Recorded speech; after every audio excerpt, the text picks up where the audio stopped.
Il est 5 heures du matin. Laura se réveille à peine et son temps est déjà minuté. Car à 23 ans, cette étudiante vit en banlieue et travaille à plus d'une heure de chez elle. Si elle choisit de prendre les transports en commun, Laura est contrainte de prendre 2 RER et de passer par Paris. Alors, elle ne jure plus que par sa voiture pour se rendre au travail. Alors, les transports, j'ai abandonné.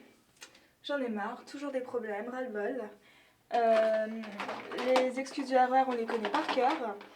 Une avarie, un colis suspect, des suicides. Enfin, on n'est jamais tranquille, on ne sait jamais à quelle heure on va arriver. Donc forcément, au bout d'un moment, stop. Comme des millions de franciliens, Laura passe donc des heures sur la route.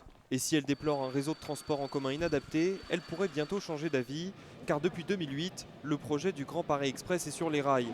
Le Grand Paris Express, c'est la création d'un énorme réseau de transport.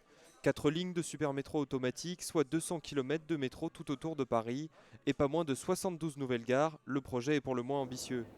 Son but final, relier les principaux pôles d'activité économique entre eux et connecter ensemble aéroports et gares TGV. Une aubaine pour les quelques 12 millions de franciliens qui gagneraient jusqu'à 1 heure sur leur temps de trajet. Citoyens, entrepreneurs et élus locaux, le projet fait l'unanimité. Mais si les perspectives de dynamisme économique sont alléchantes, le coût des travaux l'est moins. Alors qu'il était estimé à 20 milliards d'euros, le Grand Paris Express coûterait en réalité la bagatelle de 32 milliards. Selon le rapport de Pascal Ozannet, remis à Cécile Duflot en décembre dernier, ces surcoûts pourraient reporter le projet de 5 à 15 ans. Le supermétro serait découpé en tronçons et les travaux effectués en plusieurs phases. Et c'est bien ce scénario que redoute Michel Cantal-Dupart. On a un projet qui a beaucoup de peine à se mettre en œuvre. Et c'est la raison pour laquelle on décide de n'en faire que des tronçons. Nous, Jean-Marie Dutilleul, Jean Nouvel, et moi-même, on râle. On râle d'où nous sommes, d'où je suis. Là, de mon agence.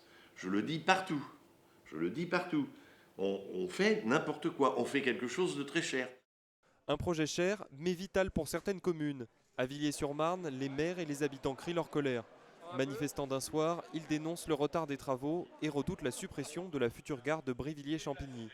Pour Jacques-Alain Benisti, chef de file du rassemblement, découper le réseau en tronçons revient à charcuter le projet.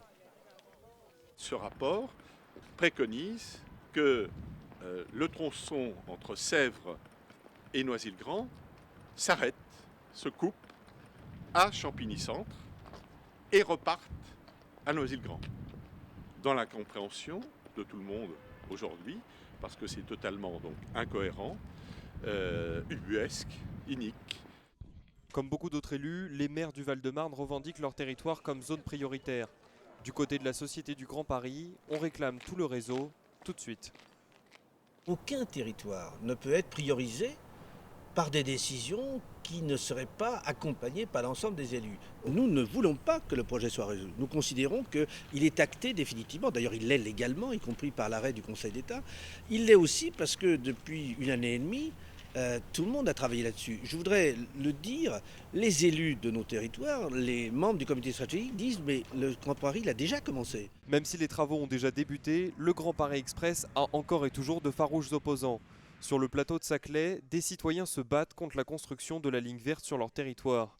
Et pour agir, ils se sont réunis pour acheter un terrain à l'emplacement même de la future ligne de métro.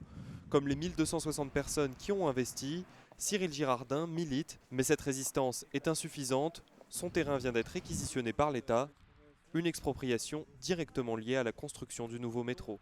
C'est un signe pour nous de toujours cette volonté d'aménager toujours plus et de toujours prendre un peu plus sur les terres agricoles. Cyril Girardin a beau être déterminé, le Grand Paris Express est sur le point de voir le jour. Car désormais, il n'est plus question de reporter les travaux, c'est tout le schéma qui sera réalisé. Le 6 mars prochain, Jean-Marc Ayrault rendra ses arbitrages. Un point final à un projet encore loin de faire l'unanimité.